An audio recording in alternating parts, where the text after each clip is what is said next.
Шатахуун хүргэлтийн үйлчилгээ. Шатахуун түгээгүүрийн газарт хүрч чадалгүй шатахуун дуусах, шатахуун дуусах болсныг мэдэлгүй явж байгаа зогсох зэрэг асуудал хүн бүхэнд тулгамддаг. Энэ үед савнд шатахуун өгдөг шатахуун түгээгүүрийн газар олддоггүй нь хамгийн том бэрхшээл болдог.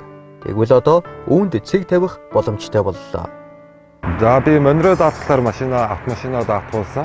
Монро даатгал маань замын хажуугийн үйлчлэгээ бол хүн төлбөргүй үйлчлэгээнүүдийг бидэнд үзүүлдэг юм байна. Түүний маань нэг бол шатахуун зэнэгдэх үйлчлэгийг би өнөөдөр аваад хэрэглээд байж байна. Гинтийн байдал одоо янз бүрийн асуудалд Монро даатгалын маань нэмэлт үйлчлэгээнүүд бид бүхэнд маш их тусалж байна. Монро даатгалтаа баярлалаа.